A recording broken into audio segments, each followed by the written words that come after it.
අයිබෝවන් අද දවසෙත් අපි නවුත් අයිලන්ඩ් එකේ විශේෂ තැන් වගේක් බලන්න යනවා. ඉතින් මේ වීඩියෝ එකත් එක්ක එකතු වෙලා ඉන්න අපිත් එක්ක ඒ තැන් එක්ස්ප්ලෝර් කරන්න. අපි ඊරෑ නැවතුනේ හැමිල්ටන් වල අපේ අක්කිගේ යාළුවෙක්ගේ ගෙදර. ඉතින් දිමුතු අක්කිටයි කේෂාන් අයියටයි ගොඩක් ස්තුතියි අපිට නවාතැන් පහසුකම් දුන්නටයි අපිට ගොඩක් රස කෑම හදලා තිබ්බටයි. අපි මුලින්ම යන තැන ටිකක් දුරින් තියෙන්නේ. ඉතින් අපි පොඩි බ්‍රේක් එකක් ගන්නත් එක්ක රෙස්ට් ඒරියා එකකින් නැවතුවා. මෙතන ඔයගලන්ට පේන්න තියෙන හයිඩ්‍රජන් මල් අපි නිව්සීලන්ඩ් වල ඩ්‍රයිව් කරද්දි ගොඩක් තැන්වල දැක්කා. වෙඩින් බුකේස් වලට වගේම තව ගොඩක් ෆ්ලවර් ඩෙකෝස් වලට පාවිච්චි කරන හයිඩ්‍රජන් මල් සුදු පාට, නිල් පාට, දම් පාට වගේම රෝස පාටිනුත් තියෙනවා. ඉතින් මේ මල් වලට ගොඩක් අය කැමති නිසා ජනවාරි 5 වෙනිදා හයිඩ්‍රජන් ඩේ කියලා නම් කරලා තියෙනවා. මේ පාට පාටින් තියෙන හයිඩ්‍රන්ජියා මලේ පෙති කියලා අපිට හිතුණාට ඒවා ඇත්තටම මල් පොහට්ටු ආරක්ෂා කරන්න එන මණිපත්‍ර. මුලින් කොළ පාටට එන මණිපත්‍ර ටික දවසක් යද්දි වෙන පාටක් වෙනවා.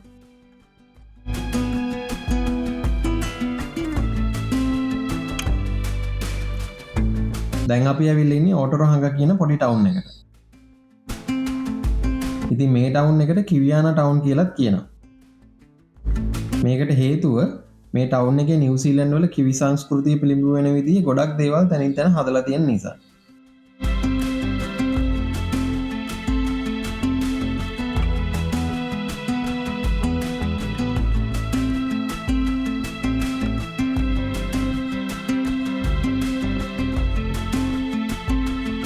මෙතන තියෙන සබ් එකකින් අපි කෑම අරගෙන ආයෙ ඩ්‍රයිව් කරන්න ගත්තා.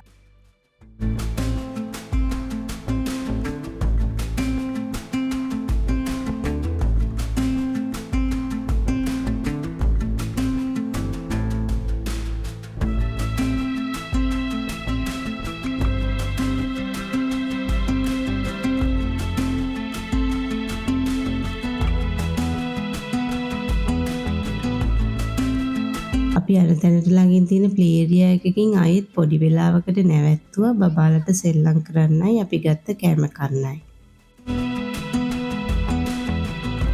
ඉතින් ගොඩක් කාලෙකින් හම්බුණ මේ තුන් දෙනා ඇති වෙනකන් සෙල්ලම් කරා මෙතන.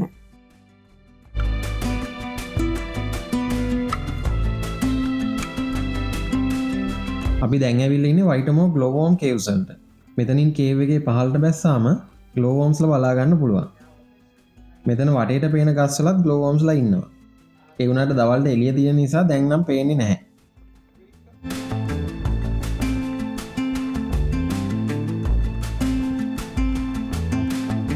දැන් අපි කේව් එක ඇතුලේ තියෙන ගඟේ යන බෝට් රයිඩ් එකේ ඉන්නේ. ඉතින් දැන් ඔයගලන්ට පේනවා ඇති කේව් එක ඇතුලේ දිලිසෙන ග්ලෝවෝම්ස්ලා.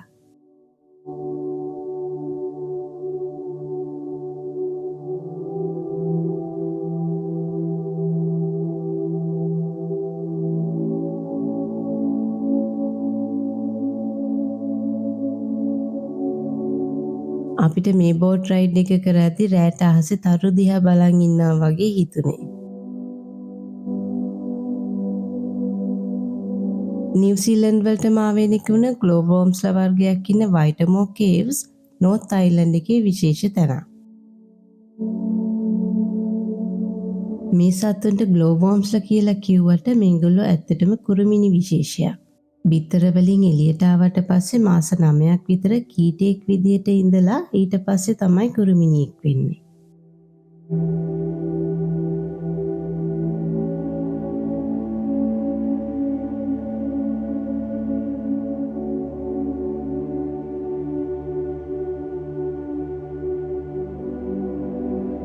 බෝට් රයිඩ් එක ඉවර වෙලා අපි ග්ලෝවෝම්ස්ලාගේ විශේෂත්වය ගැනයි මේ කේව් ටුවර් එක ගැනයි වැඩි විස්තර කියන්න.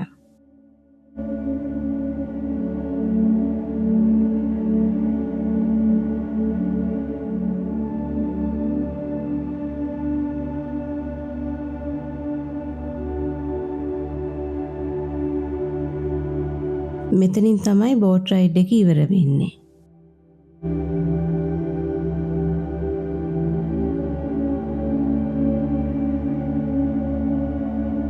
කේව් ටුවර් එකයි බෝට් රයිඩ් එකයි සම්පූර්ණයෙන් විනාඩි 45ක් විතර තිබ්බා.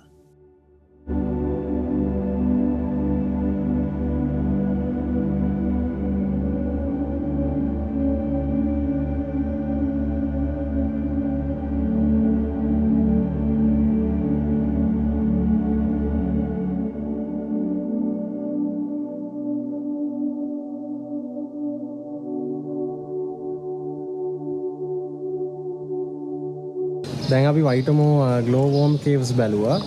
මේ ඒක මාර ලස්සනයි. ඇතුලේ මේ කේව් සිස්ටම් එක මුලින්ම කේව් සිස්ටම් එකක් තමයි තියෙන්නේ. ඒකේ ලයිම්ස්ටෝන් ෆෝමේෂන්ස් ඒ ඔක්කොම තියෙනවා. මේ ඒකේ ඒගොල්ලෝ දිගටම අරගෙන යනවා. ඊට පස්සේ බෝට් ටුවර් එකක් තියෙනවා. මොකද මේ ඒකේ ගඟ තියෙන්නේ පල්ලෙහෙන්. මට මතක විදිහට මීටර් 40 ගණක් ඒ කේව් එක ඇතුලේ තමයි මේ ඒ ගඟේ තමයි බෝට් එක යන්නේ. ඒතකොට අර උඩ මේ සීලින් එකේ ඔක්කොම මේ ග්ලෝ වෝම්ස්ලා ඉන්නවා. ඉතින් මේ මාර ලස්සනට ඒගොල්ලෝ අර මේ කොළපාට එලියක් වගේ ඉන්නේ ග්ලෝ වෝම්ස්ලාගේ. සෑහෙන්න ඉන්නවා ඒ කේව් එක ඇතුලේ. මේ ඒගොල්ලෝ ඉතින් විස්තරත් කියනවා. මේ ටුවර් ගයිඩ් කෙනෙක් එනවා මේ ටුවර් එකට. එයා ඒතකොට ඔක්කොම විස්තර කියනවා මේ ග්ලෝ වෝම්ස්ලා ගැනයි ඒ කේව් එකේ හිස්ටරි එක ගැන කොහොමද පටන් ගත්තේ කියලා. ඉතින් විශේෂත්වයක් තමයි කේව් සිස්ටම් එකයි මේ මුළු ටුවර් එකම අයිති එක ෆැමිලි එකට. එතකොට ඒගොල්ලෝගේ මේ මෙතන වැඩ කරන ස්ටාෆ් එකේ මේ 90%ක් විතර ඉන්නේ ඒගොල්ලෝගේ ෆැමිලි එකේ කට්ටියලු. ඉතින් මුලින්ම ෆැමිලි එකට මට මතක විදිහට කිව්වා ඒගොල්ලෝ ළමයි 16 දෙනෙක් ඉන්නවා කියලා. ඉතින් ඒගොල්ලෝගෙන් පරම්පරා වලින් ආපු අය තමයි මේක දැන් කරගෙන යන්නේ. අපේ දැන් අද ටුවර් එක ගයිඩ් කරපු එකනා 4 වෙනි පරම්පරාව කිව්වා. ඉතින් මෙතන එළියට ආවම බෝට් ටුවර් එක ඉවරුනන් පස්සේ අපිට එතනින් ඉවරයි ටුවර් එක. ඊට පස්සේ මෙතන රෙස්ටොරන්ට් එකක් තියෙනවා, වොෂ්රූම් තියෙනවා. මේ රෙස්ටොරන්ට් එක ඕපන් ඒරියා එකකුත් තියෙනවා මෙතන. ඉතින් ග්ලෝ වෝම්ස්ලා ගැන පොඩි විස්තරයක් කිව්වොත් මේ ග්ලෝ වෝම්ස්ලා මේ මෙතන ඉන්න වර්ගේ නිව්සීලන්ත වලටම ආවේනික වර්ගයක්. එතකොට මේ කේව් එක වටේ තියෙන ගස්වලත් මේ ග්ලෝ වෝම්ස්ලා ඉන්නවලු. එතකොට රැට දැන් එළිය තියෙන හින්දා පේන්නේ නැහැ. ඒක නිසා රැට සම්පූර්ණයෙන් අඳුරු වුණාම තමයි මේ ඒ ග්ලෝ වෝම්ස්ලාගේ එළිය පේන්නේ ගස්වල. ඊට අර කේව් එක ඇතුලේ අඳුරු හින්දා ඒගොල්ලෝම සම්පූර්ණයෙන්ම මේ හොඳට පේනවා මේ ඒගොල්ලෝගේ එළිය. ඔයගොල්ලෝ අර වීඩියෝ එකේ දකින්න ඇති මේ ග්ලෝ වෝම්ස්ලාගේ වෙන්නේ කිමිකල් රියැක්ෂන් එකක් වෙනවලු ඒගොල්ලෝගේ ඇඟ ඇතුලේ. ඒක නිසා තමයි මේ එළිය එන්නේ. ඉතින් ඒ එළියට අනිත් ඔය පොඩි පොඩි සත්තු ඉන්සෙක්ට්ස්ලා ඒගොල්ලෝ ආකර්ෂණය වෙනවා ඒ එළියට. ඉතින් ආකර්ෂණය වුණාම මේගොල්ලෝගේ මේ ග්ලෝ වෝම්ස්ලාගේ පොඩිත් නෑ අතන මෙහෙම දිගට මේ ස්ට්‍රින්ග්ස් වගේ එනවා පල්ලෙහාට. කියන්නේ නූල් වගේ එනවා පල්ලෙහාට. ඉතින් අර සත්තු ගිහිල්ලා ඔක්කොම මේ නූල් වල පැටලෙනවා. පැටලුනහම මේ නූල ආයි ග්ලෝ වෝම් උඩට ඇදලා ගන්නවා මේ ඇදලා අරගෙන ඉතින් ඒ සතුන්ව එයා කැමරට ගන්නවා. ඉතින් මාර ඒගොල්ලෝ ඒ සිස්ටම් එක ඒ විදිහට තමයි ග්ලෝ වෝම්ස්ලා ජීවත් වෙන්නේ. ග්ලෝ වෝම්ස්ලා සාමාන්‍ය ඒගොල්ලෝගේ අර පණුව විදියට මාස 9ක් විතර ඉන්නවලු. ඊට පස්සේ ඒගොල්ලෝ සමනලෙක්ගෙන් එනවා වගේ මේ පියාඹන්න පටන් ගන්නවා. එහෙම පියාඹන්න පටන් ගන්න දවස් 2යිලු ඉන්නේ. ඉතින් ඒ දවස් 2 ඇතුළත බිත්තර මට මතක විදිහට 120ක් දානවා කියලා කිව්වේ. ඉතින් 120න් ආයි පණුව වෙනවා. ඉතින් ওই විදිහට තමයි ජීවත් වෙන්නේ. ඉතින් එයා පණුවගේ කාලේ මාස 9ක් ජීවත් වුණාට ඊට පස්සේ ජීවත් වෙන්නේ පියාඹන කාලේ දවස් 2යි. ඉතින් විශේෂ දෙයක් මේක නිව්සීලන්ත වල මේ වයිටමෝ ග්ලෝ වෝම් කේව්ස් කියලා තමයි මෙතනට කියන්නේ. ඉතින් මෙතන ටිකට්ස් අරගෙන යන්න ඕන, ඔන්ලයින් ටිකට්ස් ගන්න ඕන. කලින් ඔන්ලයින් බුක් කරා ටිකට්ස්. බුක් කරලා තමයි ආවේ. මේ මොකද මෙතනින් ටිකට්ස් ගන්න ආවොත් ගොඩක් වෙලාවට දැන් මේ දවස්වල නම් මේ දෙසැම්බර් මාසේ ගොඩක් බිසි හින්දා මේ හම්බෙන්නේ නැහැ ටිකට්ස්. ඉතින් ඒක නිසා හොඳම වැඩේ ඔන්ලයින් බුක් කරන එක. අනිත් මාසවල කොහොමද දන්නේ හරියටම. හැබැයි ඉතින් ඔන්ලයින් බුක් කරොත් ටිකට් එක කන්ෆර්ම්. එතකොට මේ දවසයි වෙලාවයි දාන්න ඕන. ෆැමිලි ටිකට් එකකුත් තියෙනවා. ඒක අඩුයි. වෙන වෙනම ඇඩල්ට්ස් වලයි ළමයින්ට වෙන වෙනම ගන්නකොට ෆැමිලි ටිකට් එක ගන්න එක අඩුයි. ඒක අපි අරගෙන ආවේ. තව දෙයක් මේ ග්ලෝ වෝම් කේව්ස් වලයි මේ කේව් සිස්ටම් එක ඇතුලේ අර බෝට් එක යන්නේ කේව් එක ඇතුලේමයි. කේව් සිස්ටම් එක ඇතුලේමයි. ඒ සම්පූර්ණ ටික අපිට වීඩියෝස් ෆොටෝස් ගන්න දෙන්නේ නැහැ මේගොල්ලෝ. ඉතින් අන්තිම ටිකේ ඒ කියන්නේ මේ බෝට් ටුවර් එක ඉවර වෙන්න ලඟ වෙද්දී ඒගොල්ලෝ කියනවා දැන් ඔයගොල්ලන්ට වීඩියෝස් ෆොටෝස් ගන්න පුළුවන්. අන්න එතකොට අපි ගත්ත ටිකක් තමයි ඔයගොල්ලන්ට පෙන්වන්න වෙන්නේ. ඉතින් ওই ටික තමයි විස්තර. හරි එහෙනම් අපි ඊළඟ තනින් හම්බෙමු.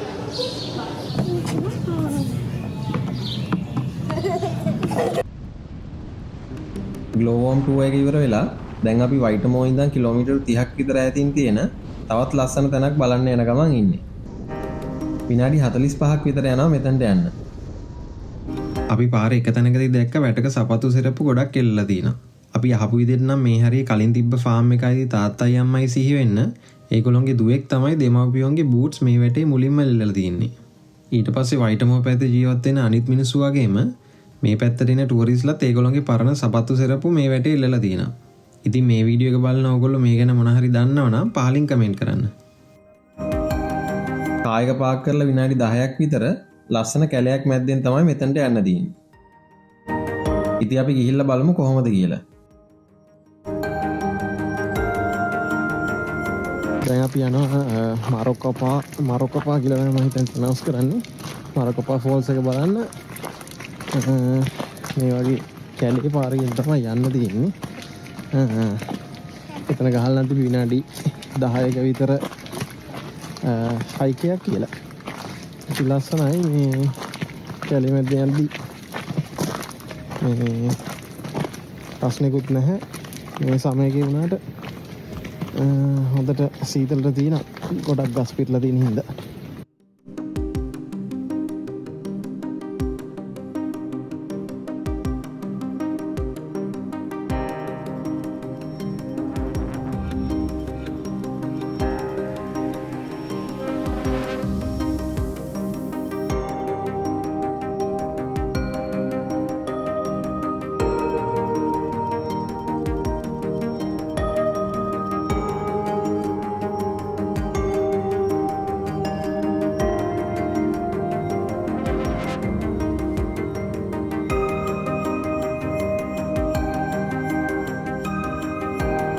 අපිට යන ගමන් ගොඩක් ෆර්න්ස් වර්ග වගේම මොසස් වර්ගත් බලා ගන්න පුළුවන් වුණා.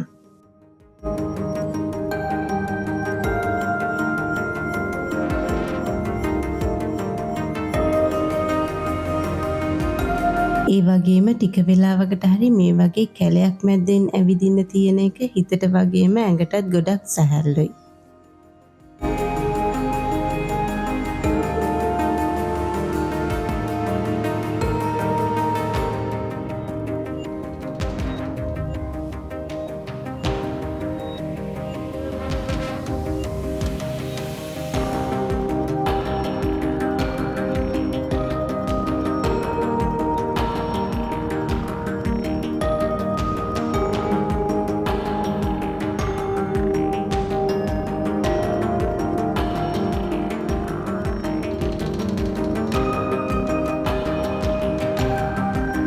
ඉතින් මේ ගමනේ අන්තිමට තමයි හොඳම කොටස තියෙන්නේ.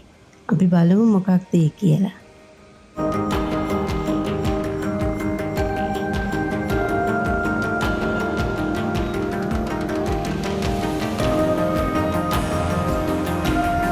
මීටර් 35ක උස මරකපා දියඇල්ල නිව්සීලන්ඩ් වල තියෙන ලස්සනම දියඇලි වලින් එකක් විදිහට තමයි ප්‍රසිද්ධ වෙලා තියෙන්නේ.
දියඇල්ල බල්ල ඉවරෙද්දි හවස් වෙන්න ලං වෙලා තිබ්බ නිසා අපි ඉක්මනටම නෝර්ත් අයිලන්ඩ් එකේ තියෙන ටිකක් වෙනස් තැනක් බලන්න ගියා.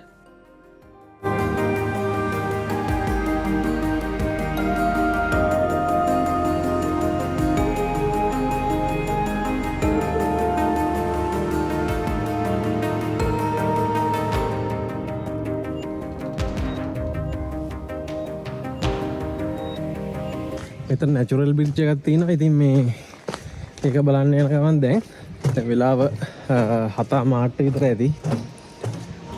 මේ දවස්වල 8:00 විතර තමයි ඊට බහින්නේ. ඒක නිසා වෙලා තියෙනවා. ඊුණාට පැය 2ක් විතර තියෙනවා මෙතන ඉඳන් රොටරුවා වලට අදට අපි රොටරුවා වල ඉන්නේ. ඉතින් ඒක නිසා අනිත් කට්ටිය ආවේ නැහැ. මේ මං විතරක් යනවා. මෙතන මේ ලස්සනයි නැචරල් බ්‍රිජ් එකක් තියෙනවා කියලා තියෙනවා. මෙතන අයිනෙන් ගඟක් යනවා. ඉතින් මේ ඒ ටික බලන්න එනවා ටක් ගාලා.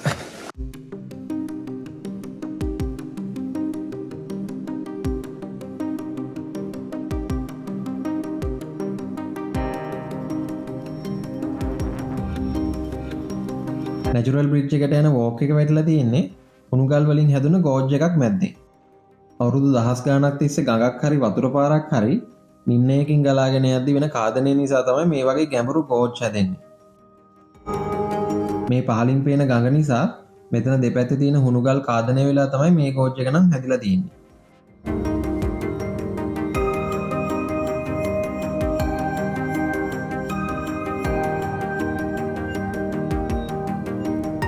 හුණුගල් වලින් හැදිලා තියෙන මේ ආක් එක මීටර් 17ක් උසයි.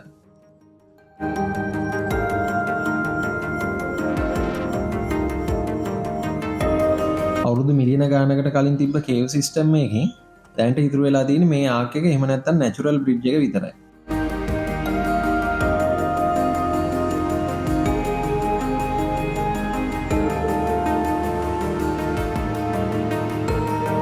ඔයන් පේන ඇති මෙතන උඩ මේ මෙතන කුහරේ වගේ තියෙන්නේ. මේක යටින් යන්නේ මේ ගඟ. අතන තමයි ඒතකොට නැචරල් බ්‍රිජ් එක කියලා කියන්නේ. මොකද මෙතන මේ උඩ ටික මෙහෙම ගිහලා කනෙක්ට් වෙලා තින්නේ අර පැත්තට. ඒතකොට මෙතන මැද තියෙන්නේ කුහරය. ඒකට තමයි ඒගොල්ලෝ නැචරල් බීච් කියලා දාලා තින්නේ. මේ ගොඩක් වෙනස් තැනක් ඉතින්. මේ ඕකයත් හොඳයි. මේ මාර කෝල් මේ කැලේ ඇතුලේ හින්දා.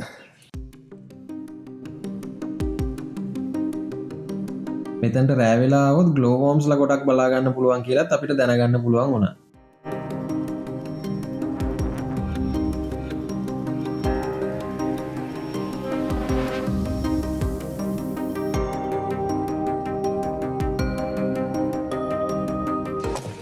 දැන් ආයි නැචරල් බීච් එක බලලා පාකින් එකට යන ගමන් විනාඩි 5ක 10ක විතර වොක් එකක් තියෙන්නේ මෙතනට. ඉතින් මේ පාරේ යනවා නම් හොඳයි ඒක බලන්න. මොකද වෙනස් තැනක්.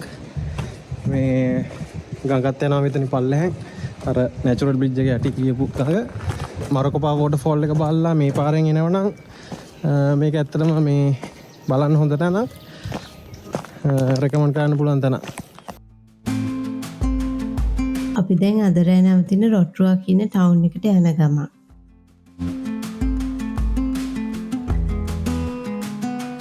කලින් කිව්වා වගේ කිලෝමීටර් 160ක විතර දුර ගමනක් තියෙන්නේ. පැය 2මාරක් විතර යනවා. බබාලා 3 දෙනා නම් හොඳට සින්දු කී යනවා.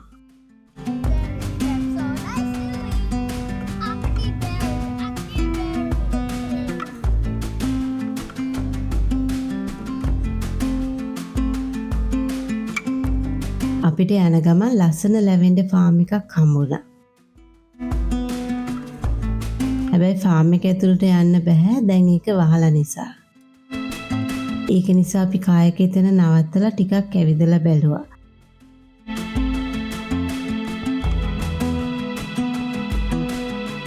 සන්සෙට් එකත් එක්ක ලැවෙන්ඩර් ෆාම් එක ගොඩක් ලස්සනයි.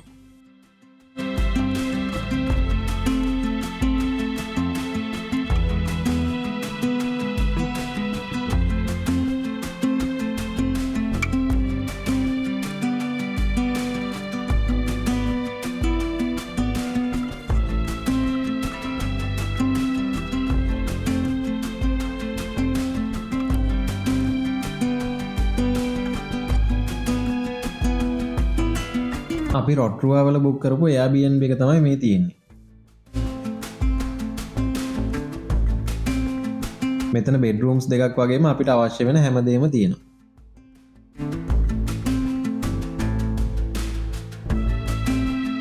අපි මෙතන 3 nights ඉන්නවා රොටරුවා ටොරංග වගේ මෙතනට ළඟින් තියෙන අනිත් තැන් එක්ස්ප්ලෝර් කරන්න.